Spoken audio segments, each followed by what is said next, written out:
warm welcome to today's webinar, presented in collaboration with our impact partner, the Boston Consulting Group, BCG. I'm Grace from the partnerships team at GCMD, and it's my pleasure to be your host. With us today, we have Dr. Sanjay, Chief Strategy Officer at GCMD, and Kelvin, Principal at BCG for the webinar, as we share key insights from the second edition of the GCMD BCG Global Maritime Decarbonisation Survey. So to recap, the first edition of this survey was published in September 2023. Almost 2 years on, this second edition seeks to take stock of the industry's progress amid evolving economic and geopolitical landscapes, drawing on insights from 140 ship owners and operators, supplemented by interviews with 5 key bunkering ports. So the findings revealed that despite ongoing uncertainties, industry ambitions remain resilient. So I'll leave it to Dr. Sanjay and Kelvin to delve into the specifics in just a moment. So at GCMD, we recognize that decarbonization is a shared responsibility. And this webinar is part of ongoing efforts to better understand where the maritime industry stands on this transition and where it needs to go next. So ports play a pivotal role, which is why we included their perspectives in this survey. We are proud to have welcomed PSA International, one of the world's leading port operators, as the first port operator to join GCMD as strategic partner in June this year. As many of you listening in might be aware, PSA's portfolio is extensive and includes over 70 deep sea, rail, and inland terminals across more than 180 locations in 45 countries, including 2 of their flagship port operations in Singapore and Belgium. So this partnership with PSA allows us to tap into their valuable port site insights and together with GCMD to drive the trial of new technologies and solutions across the maritime value chain. So that is on the port side. And on the financing side, we formalized a knowledge partnership with the Asian Development Bank in May, which is GCMD's first with a multilateral development bank. This complements our diverse pool of center-level partners and allows us to advance green financing pathway for the maritime sector by leveraging on ADB's strength in mobilizing resources across its global network, and also GCMD's expertise in addressing operational complexities through real-world pilots. So, and I'll return to the focus of today's webinar, where we'll explore key findings related to alternative fuels, onboard carbon capture systems, efficiency levers, and the factors influencing their adoption. So thank you for passing on the time to Sanjay to dive deep. Thank you, Grace, and let's just get into the details. We took a holistic assessment in this survey, and what may not be obvious is that the survey would take around an hour for each respondent. So that's why we took a broad approach rather than going deep dive. I know a number of you had asked more questions around the depth of some of these areas, but the survey is really taking a broad approach across all the different aspects of decarbonization and trying to paint a holistic story and an assessment of where we are. Let me get into the next page. And I just want, if the respondents are online, I just would like to thank you all for participating in the survey. We really appreciate the hard work that went behind this. It was not an easy survey to conduct, but I think it's really useful and it provides a lot of insights for the industry as a whole. And I also like to thank the 42 repeat respondents who made an effort that gave us even further insights on how we are actually transitioning and moving as well. And we'll have a page on that.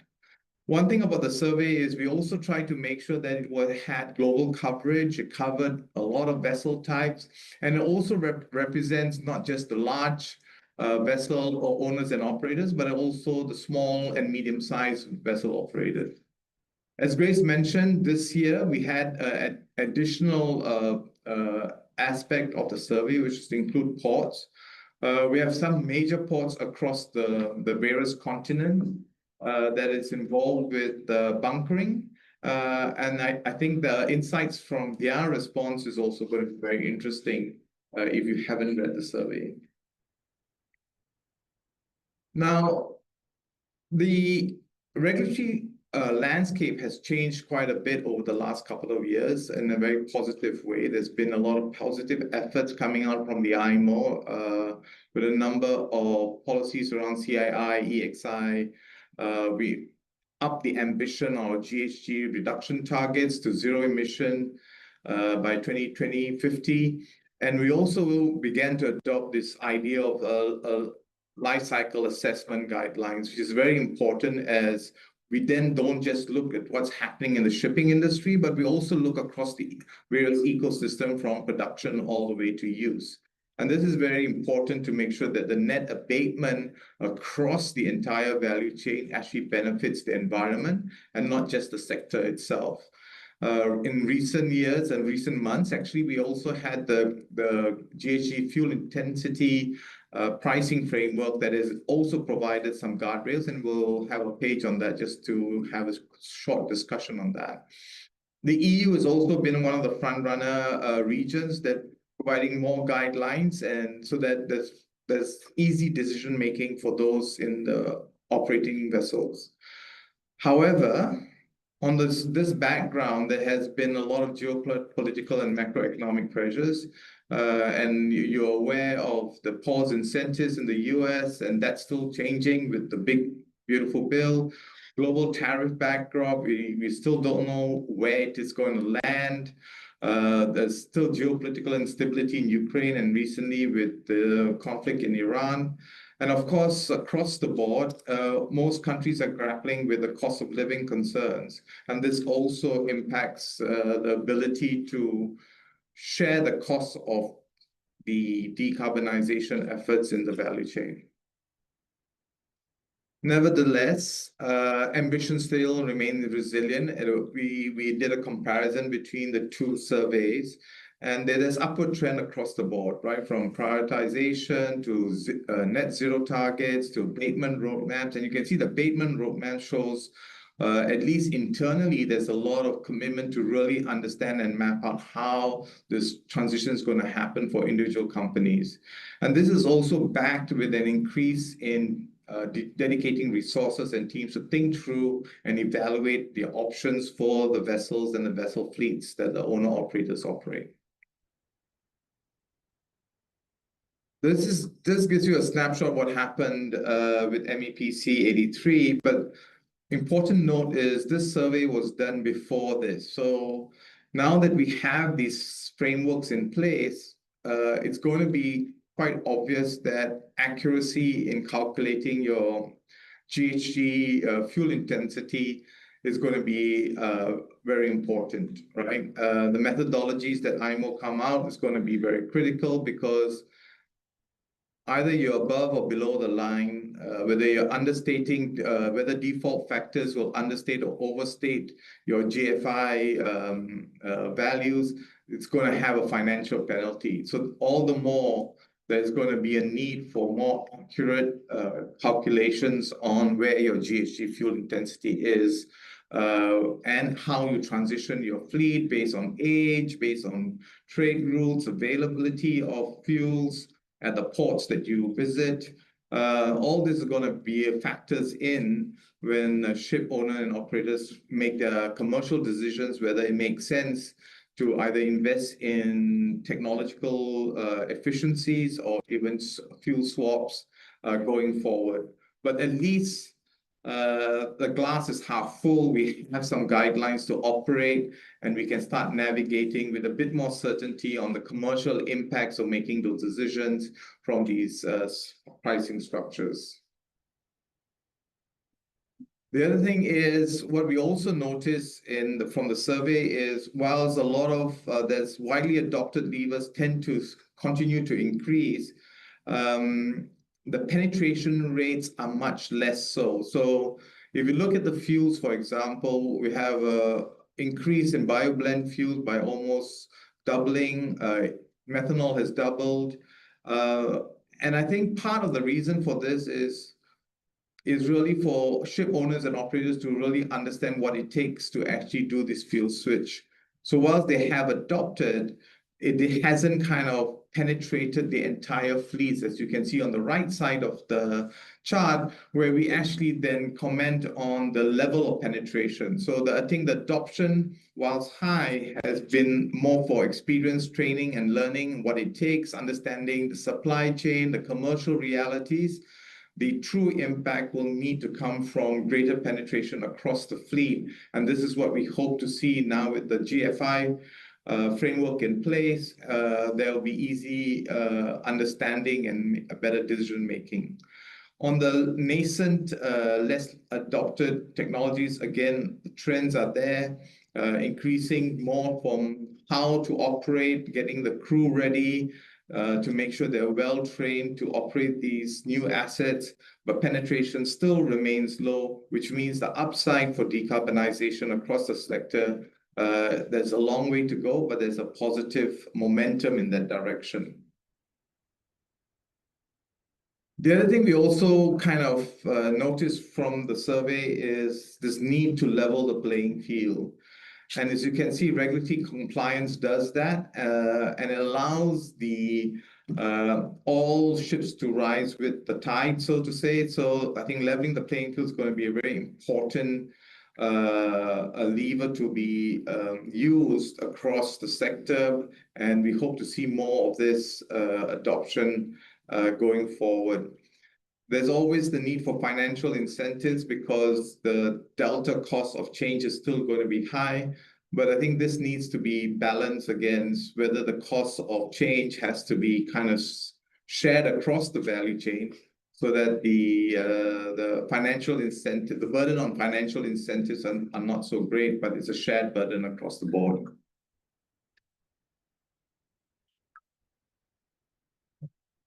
The other thing we also, if you've been following us from the first edition group the industry, or at least the respondents, into conservatives, followers, and front runners, and they have very distinct characteristics, right?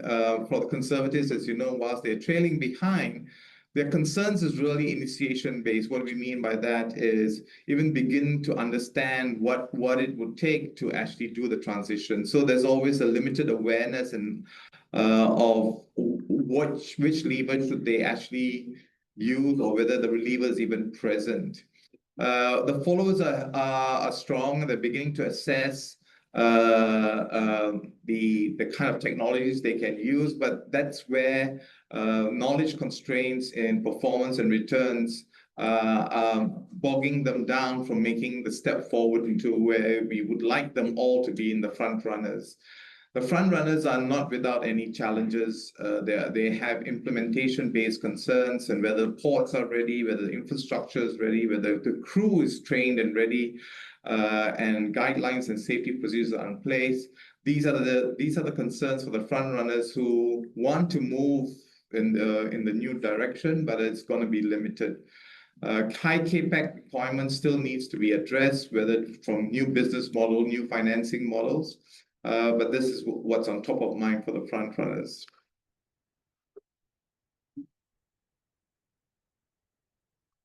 And this is where the respondents from the 42, and it's all very positive, if you can see.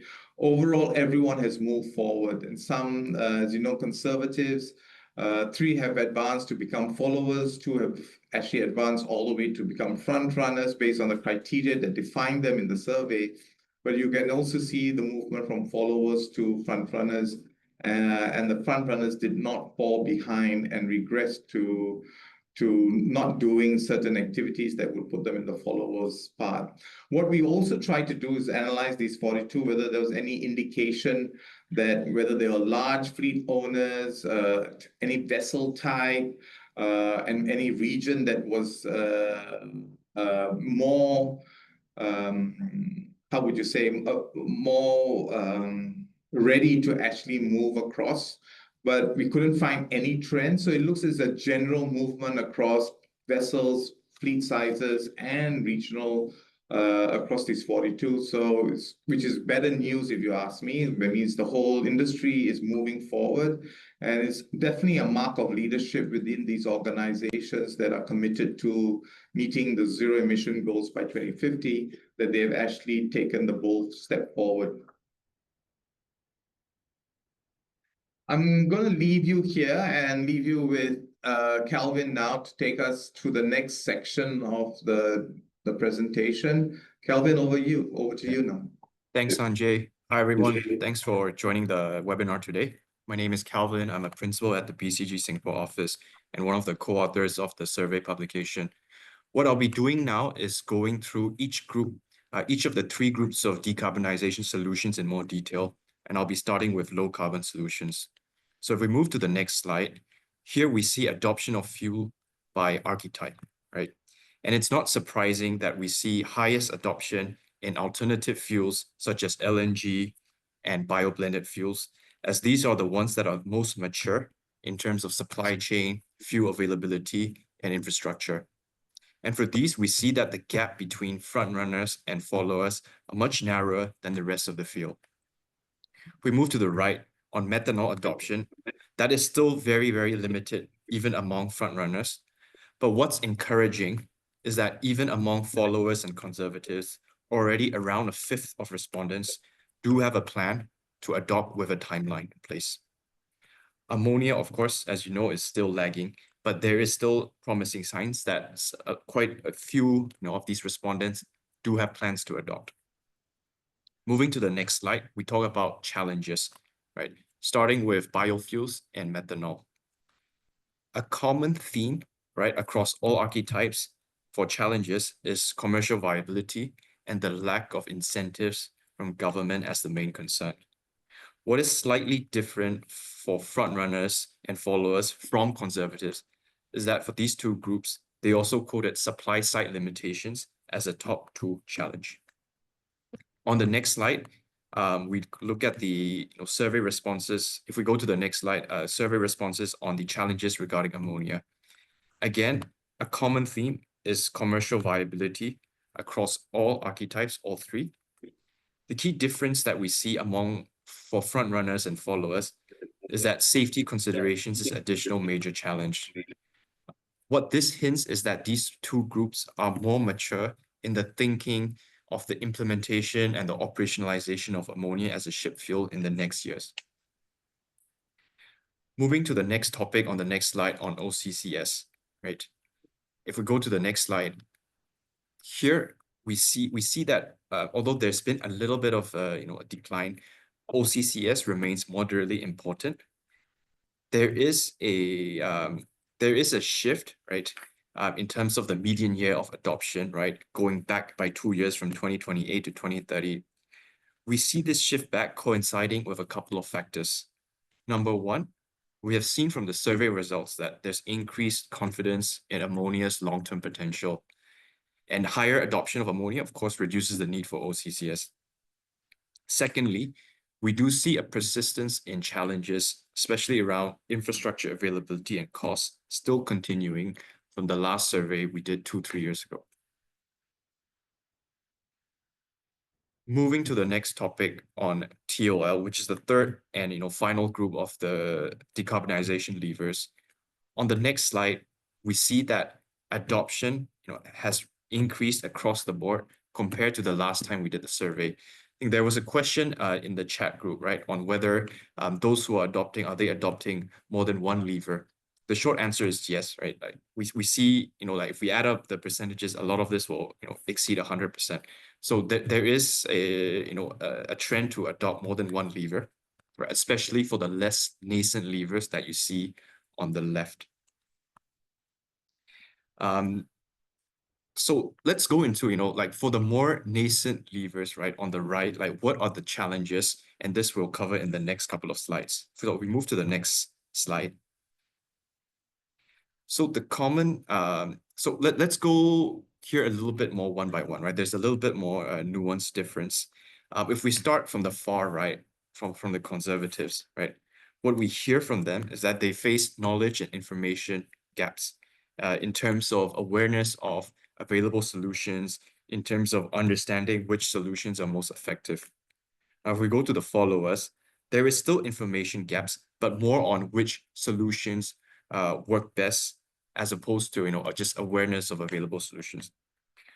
And then if we go to the front runners, right, we can acknowledge that they do already have good knowledge, good understanding of the different levers that are available in the market, but the challenge still remains with upfront costs of solutions.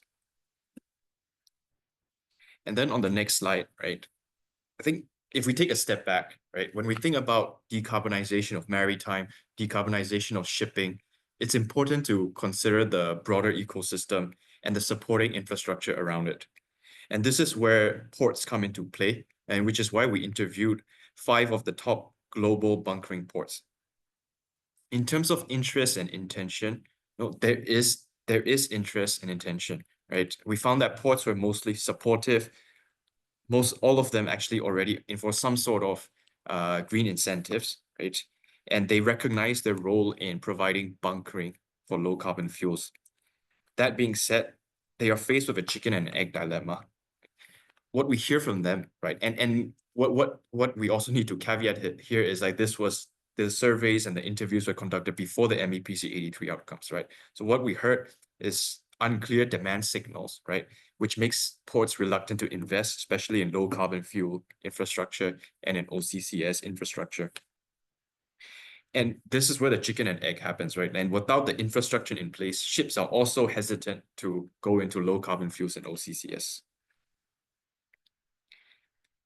Moving to the next slide, right? So if we sort of like just overall, consider the insights from the survey and also considering the global backdrop in the evolving industry landscape, right? There's 4 groups of initiatives which we see are critical for further progress in maritime decarbonization. Number 1, leveling the playing field. This is important to set a uniform pace and timeline for decarbonization. It's also important to avoid early movers from being disadvantaged from a cost perspective.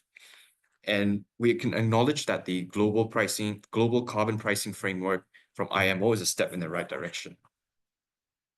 Second, economic viability is important, right? It's a challenge for a lot of decarbonization levers, and many respondents have indicated that cost is a main barrier to their decarbonization journey. And here, financial incentives, financing schemes, right, from the government, and also innovative financing mechanisms from private sector will be important to overcome this.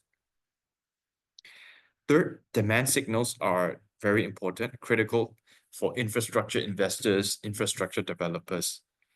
These can come through policy and regulations, and we acknowledge, right, the carbon pricing framework is a step in the right direction. But beyond policy and regulations, there's also an importance for better collaboration among players in the ecosystem, among ships, between ships and ports, right? Better information sharing, communications. In addition to this, the technical specifications and the alignment of that, right, along the value chain is also critical for infrastructure developers, such as, the CO2 specs, infrastructure for OCCS infrastructure. Last but not least, right, especially for conservatives, we see it's important to bridge the awareness and knowledge gaps. And these are the folks who may not yet have sufficient information about different solutions in the market, which works best for them. So all in all, like if I were to recap from the survey results, right, we saw that decarbonization ambitions remain intact, and adoption of most solutions have increased compared to the previous survey. Both of these are encouraging signals, despite the survey being conducted before the MEPC outcomes. That being said, there is still work to overcome the challenges that continue to persist, right? We're still hearing very similar challenges to the last time we did the survey. That wraps up the presentation. I think we can start with the Q&A, perhaps starting with the pre-submitted questions during registration. Yep. Thank you, Dr. Sanjay and Kelvin, for the insights. So now we move on to the Q&A session. So I think we received a lot of questions before the webinar. So I think we're just going to start with that first. So the first one will be for Sanjay. One of the questions we received is, are we in any danger as an industry in approaching peak biofuel production? And if so, as a result, will you expect markets to tighten and prices as well?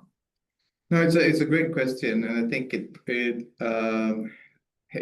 presumes that our knowledge on the production of biofuels is based on what we know where the sources are. I think we need to be mindful that we are in a transition state, and future sources of bio-based fuels could pop up and increase the availability. For example, GCMD is currently doing some work on biofuels from algae, and we should have a report out maybe by the end of this year. And algae yields per hectare are 50 to 100 times that on our current bio-based fuel production. People are looking at pyrolysis oils, looking at horticulture waste. So the sources could change, and depending on scaling, we may not be hitting peak if these supply chains become real and are scaled up. So it really depends on where you draw the boundaries on availability and production of these new sources. Okay, thank you, Sanjay. And then one more for Sanjay with regards to the IMO Net Zero framework. So the question is, can you provide insights on how the IMO's Net Zero framework as agreed at MEPC 83 is being received? And what it will take to make this an effective mechanism to accelerate decarbonization of international shipping? Well, we didn't survey everybody, but I think if you read enough on social media and news, there's a group that thinks the glass is half full, and there's a group that thinks the glass is half empty. So it's anyone's call on what percentage the split exists. But I think what's more important to note is, and obviously you can tell by my trend of answering the question, I'm the glass half full, that at least it begins to provide some kind of framework that people can start making decisions around. Now, having a framework is one thing, having the fuel, having access to the fuel is another. So we need in tandem that from the framework, it will stimulate demand. And from demand, people can begin to estimate what the return on investments for these high capex infrastructure, right? So hopefully it'll have a positive ripple effect in terms of investments and access to these new fuels or even the technologies. But the pace of that change is going to be a function on demand signals and whether the policies are correctly articulated to make sure that we don't shortchange the environment on a life cycle assessment basis. Thank you, Sanjay. And then now this is one for Kelvin. So the context is the sender of the question is keen to learn more on the investment and financing solutions for the decarbonization opportunities. So for Kelvin, are there any challenges being faced by industry players on securing financing? Sure. While we didn't cover the specific challenges of financing in the survey, we saw from the survey results that the availability of financial incentives in terms of direct financial support or other financial incentives, right, from the government has not improved noticeably since the last time we did the survey. And among the three archetypes, right, we saw that conservatives found financial support and incentives most helpful, most useful. And so like from this, we know we would deduce that this is an important mechanism to help conservatives catch up with the rest of the field.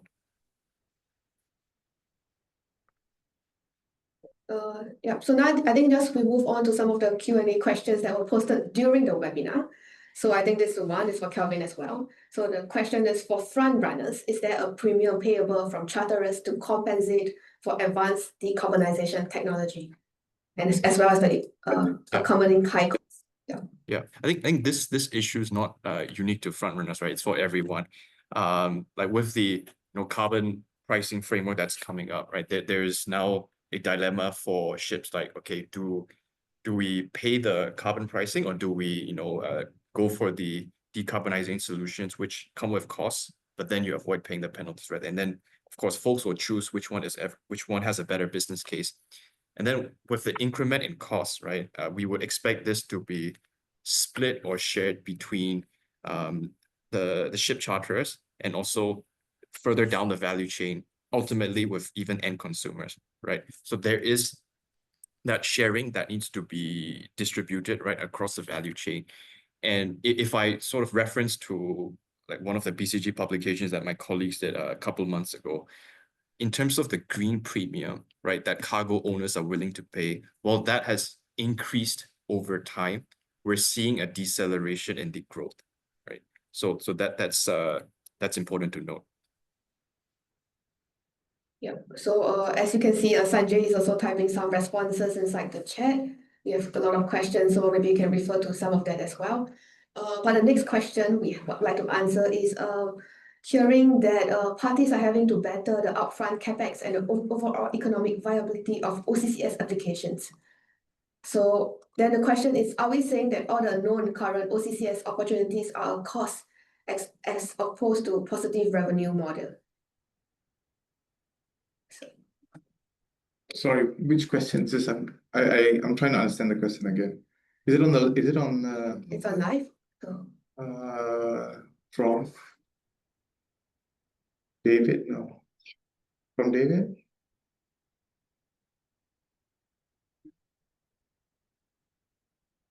Current costs as opposed to.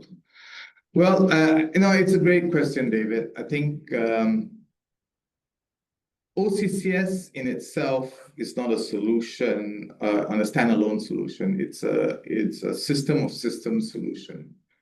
So for OCCS to work, multiple parties outside the maritime sector needs to kind of make sense of what they're going to use with the captured CO2 and whether this is a revenue model for them as well as much as is it a cost balancing revenue model for the ship owner who actually installs it. So depending on the OCCS technology that you put in, I mean, if you're looking at amine base where you have to capture it and then convert it to LCO2 on board the ship, and then when you offload it, the policies affecting the offloading, how is it accounted between IMO and national accounting, all this needs to come together, right? So for the owner, before they can even put in the infrastructure on the vessel, they need to be certain that that CO2 is going to be properly used in the utilization pathway or secured in the sequestration or storage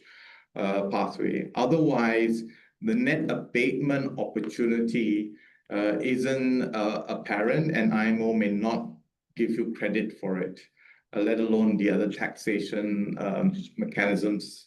So what we try to do is in Project Colossus, and our report on Project Colossus is available on our website, try to actually calculate what the net abatement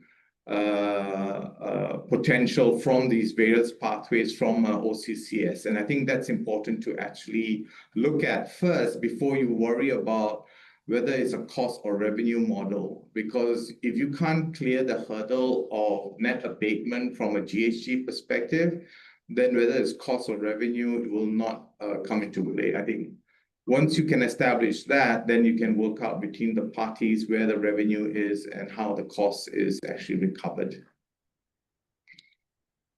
Thank you, Sanjay. So I think now we have a couple of questions we'd like to address that we have received prior to the webinar. So this one is for Kelvin. So can you elaborate on the willingness to pay for decarbonization solutions in China versus Europe, and also touch on regional and global traffic or trade? Sure. I think I'll answer this question more broadly versus limiting to China and Europe. So beyond preferences along the value chain and ultimately the end consumers, right? What really drives regional differences in willingness to pay is differences in regional regulations, right? For example, in the Europe case here, the inclusion of maritime shipping in the ETS framework would affect, right, willingness to pay, right? That being said, right, I think the world is heading towards more convergence, right? Especially with the IMO global carbon pricing framework in place, right? We would expect there to be a bit more convergence in the long term.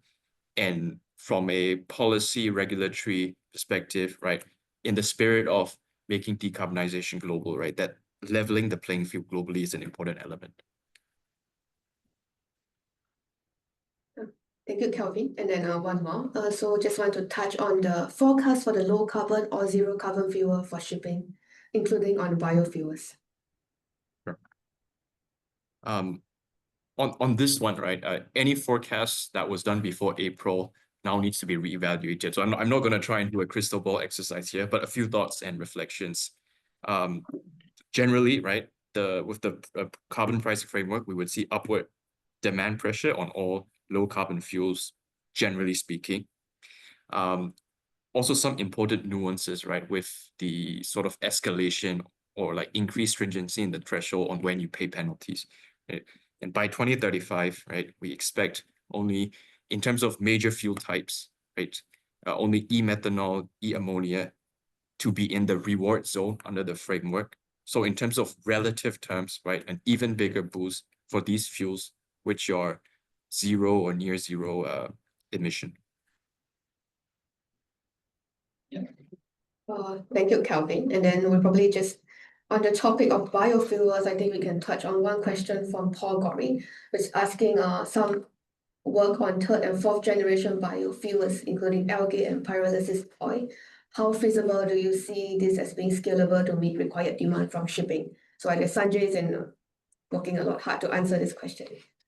Yeah, so how feasible? Well, we're at the stage where we are actually testing. We actually done the bench test and it looks good. And the report will come out soon. If the demand signals are right and the LCAs work in compliance with IMO's requirements, and we can scale it at speed and make it available, then it's very, very feasible. I think it's from an infrastructure compatibility perspective, biofuels provide the lowest barriers to entry, right? You can use current engines, you can use current pipelines, you can use current storage. So getting it to scale is the big challenge now, and making sure it's within the IMO guidelines. But I think from an infrastructure standpoint, it's the easiest pathway to go ahead. So. Yeah. Thanks, Sanjay. And then we'll probably answer another question that was pre-submitted before to Calvin. So how do we reconcile technologies that reduce carbon emissions on per vessel basis, but increase overall energy consumptions and emissions industry-wide? Yeah. So like, I think pretty short, concise answer to this, right? Like we have to look at it from a well to wake perspective. That's what the IMO carbon pricing framework is trying to do. It's a well to wake. It's not just what is being emitted on the ship. And then, yeah, thanks a lot, Calvin. And then I think we move on to a couple more pre-asked questions prior to the webinar that we have shortlisted. So for Sanjay, how do you see the chain of custody evolving under the IMO midterm measures? Yeah, it's a good question. I think people are trying to find ways, traditionally 40% of bulk cargo has been fuel moving around the world, and you're spending energy to move energy, which may not be the best way forward if you're trying to decarbonize the globe, let alone the sector. So chain custody models like, and I'm assuming you're talking about mass balance and book and claim and things like that, will require very strict guidelines on traceability, strict guidelines on accounting, to make sure that there's no leakage or double counting in the chain of custody, to make sure that there is that net abatement potential. So hopefully we'll get better with traceability models or methodologies to ensure that we spend less energy moving energy around to make alternative fuels available around the globe. Thank you, Sanjay. And then one more. So asking on the default GFI of fuels using the default figures versus to the LCA verified actual GFI.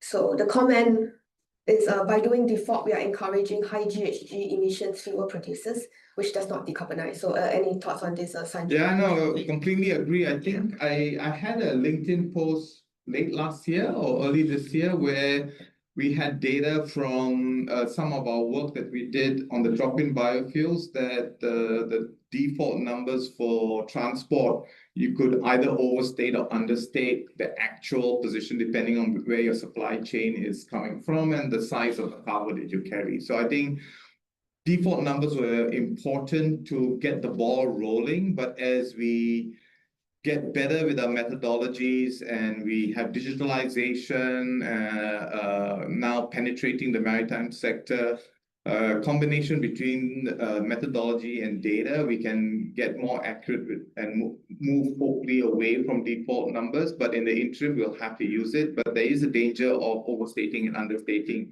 And especially when you look at the GFI pricing framework, being above the line or below the line can cost you a lot of money. So like I said earlier, being very accurate with your LCA assessment, which includes getting around the default numbers, is going to be key. Yeah, I think concurrently we also received 2 questions which talks on the same as well, default GFI and doing the LCA. So I think tap on to one question we just received. Is the regime moving towards certification of fuels, new fuels?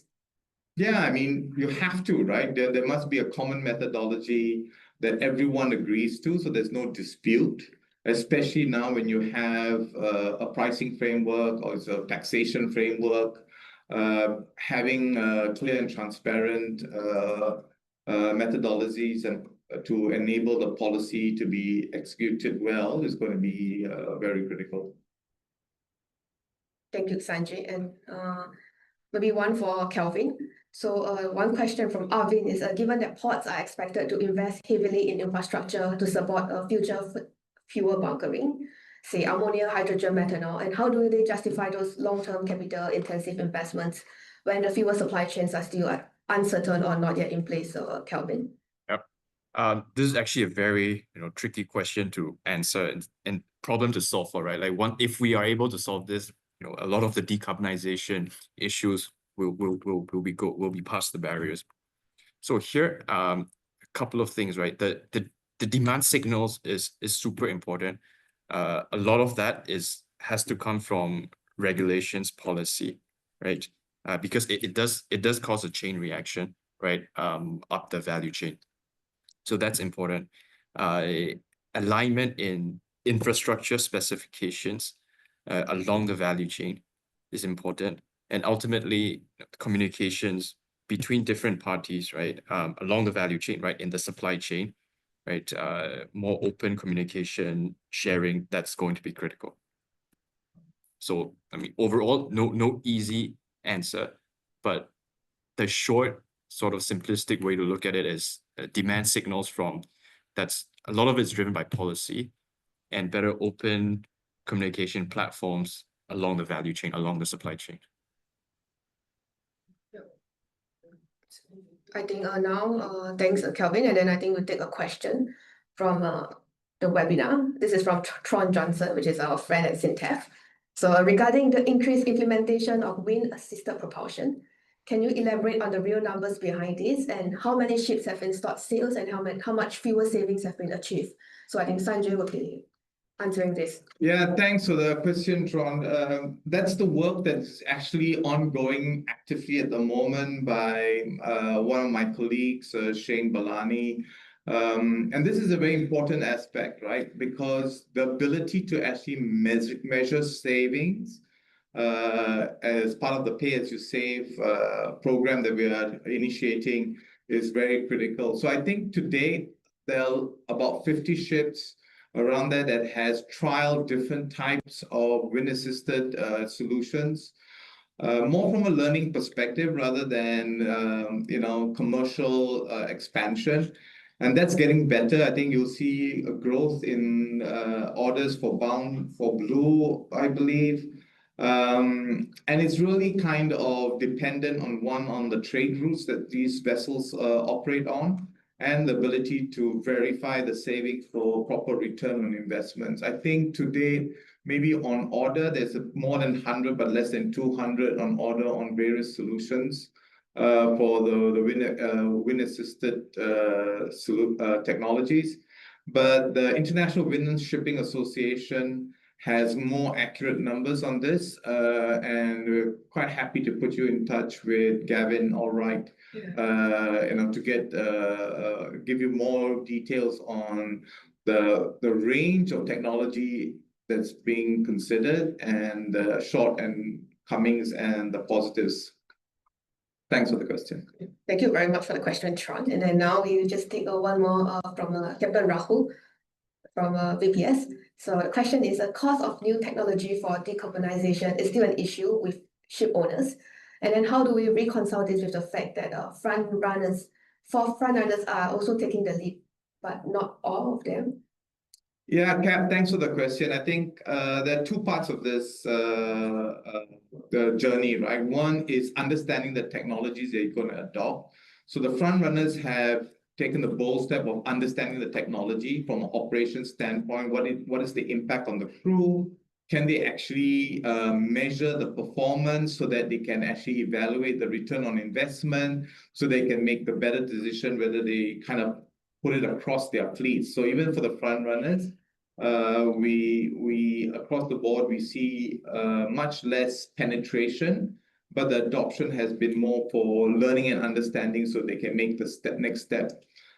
I think the willingness to pay is going to be a very important part of the equation. Shipping cannot be the only one taking the burden of the cost of decarbonization. It's an existential threat. So I think all of us, including consumers and customers that are using shipping, which is the most efficient way of moving goods and across the world, needs to kind of bear that cost of change if we're going to decarbonize at the pace we need to address this existential threat. Sure. Maybe just adding a couple of points to that, right? What I want to also say is that ships don't all face the same cost, for a given decarbonization solution, right?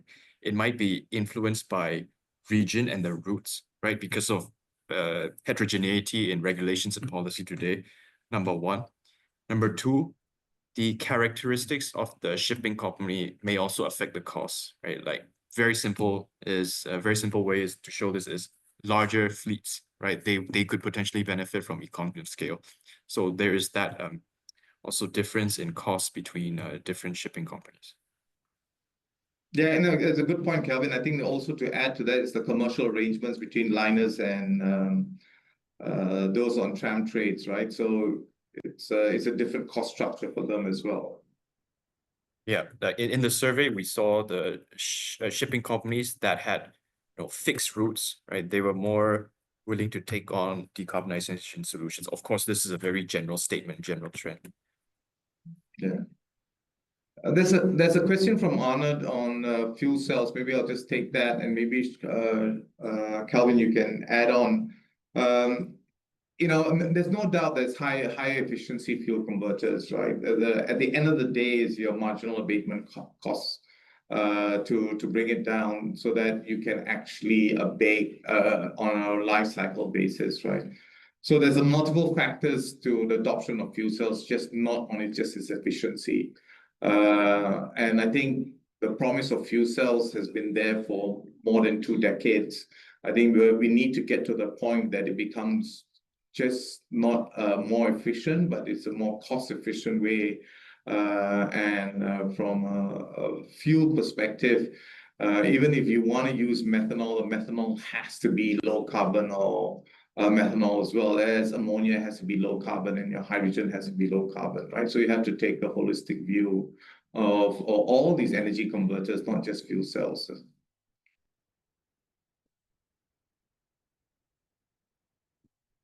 There was a question on no mention of bio-LNG. No particular reason of not mentioning bio-LNG. I think bio-LNG is emerging as a potential biofuel, and it can take advantage of the investments already existing in the LNG trains. Getting the bio-LNG to meet all the life cycle assessment guidelines that IMO has put on. For example, it has to be less than 33 grams CO2 equivalent per megajoule. And I think if you can solve the supply chain of bio-LNG to reach the natural bunkering sites. I think bio-LNG could be a potential solution in this space as well. Thank you, Sanjay. So I think we just got one more question from Navin, which is any support from PACE program to followers and then the Conservatives to implement the TOL initiatives? Yeah, so firstly, thank you for paying attention to GCMB's work on PACE. So the answer is yes, it's coming and stay tuned. We'll share more in a couple of months. Yeah. Yeah, I think PACE doesn't discriminate whether you're a follower or conservative, right? It's at the end of the day, PACE is supposed to help those bridge the financing gap, right? If you have better borrowing costs or cost of capital based on your own organization's deals with the banks, then you may not want to apply for PACE, right? I think PACE helped to reduce the cost of capital, especially for small and medium-sized enterprises. But it is not whether you're a follower or conservative, right? Or even so it's really based on cost of capital and how your own internal return IRRs as well. So Thank you, Sanjay. And then we have one more, which is for Kelvin. So how do you expect the survey results to look post IMO MEPC 83? So although costs have been assigned, the effective CO2 penalty cost might not be significant enough to incentivize investments. So, and then, yeah, this is for Kelvin. Sure. And I won't pretend I have a crystal ball and can predict what people are going to say in the future. But, we expect ports to have a reaction, right, to at least slightly improve demand signals, right, on low carbon fuels. So it'd be interesting to see how ports react to this in the next survey. In terms of low carbon fuel adoption specifically from ships, right? The important like the lens to look this through is for different fuel types, right, at different time periods as the penalty threshold is changing over time, in which year, right, for a specific fuel type, is it in the penalty zone or is it in the reward zone? So that's how I would look at it. And from that you can sort of like predict, and then if you compare that, the penalties with the cost of adopting the fuel, right, you get a sense of where what decision ships are going to make, right? That's sort of the decision making framework from a ship's perspective. Yeah. And then we take one more question. So from Jonathan. So GCMB DNV, which is our strategic partner, were recently involved with ammonia bunkering trials both in Singapore and offshore NW Australia, which is Northwest Australia, which is the one we did in Dampier. And then the question for Sanjay is, are there any future plans for future trials with ammonia or other alternative fuels?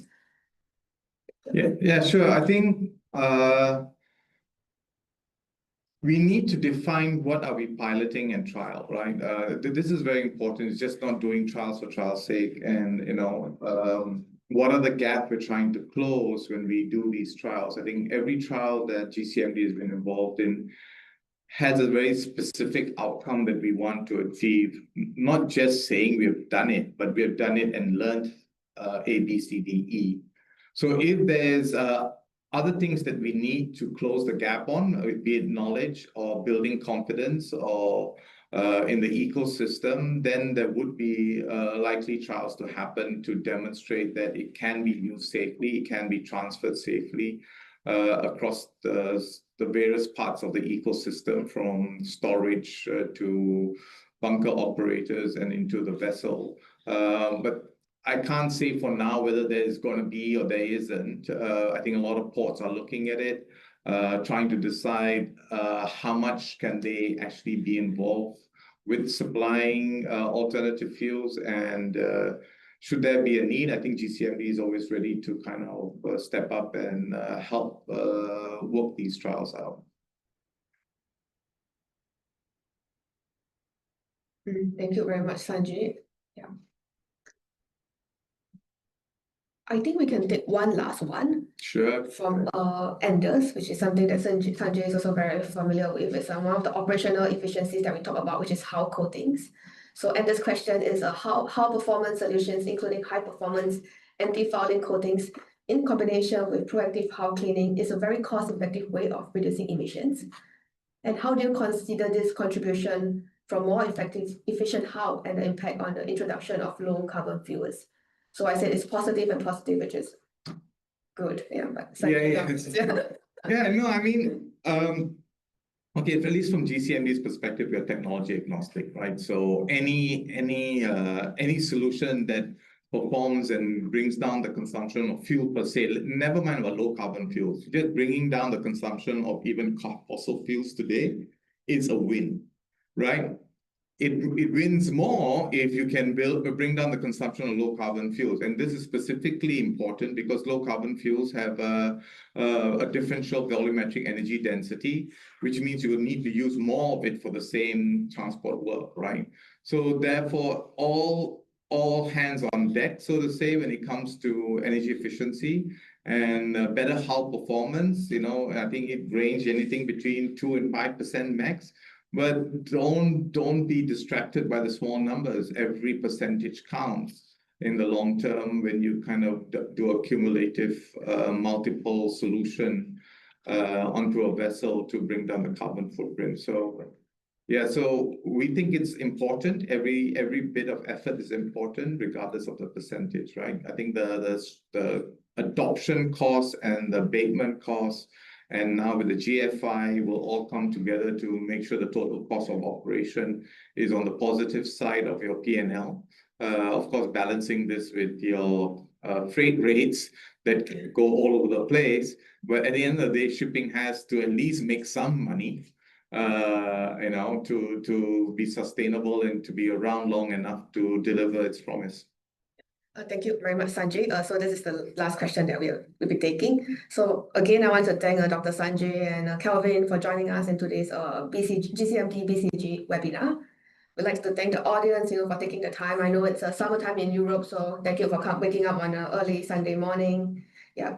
So we look forward to sharing more insights and hearing your perspectives as we work together to accelerate maritime decarbonization. Yeah. So stay tuned for future webinars. Yeah. Thank you. Thank you, everyone. Thank you.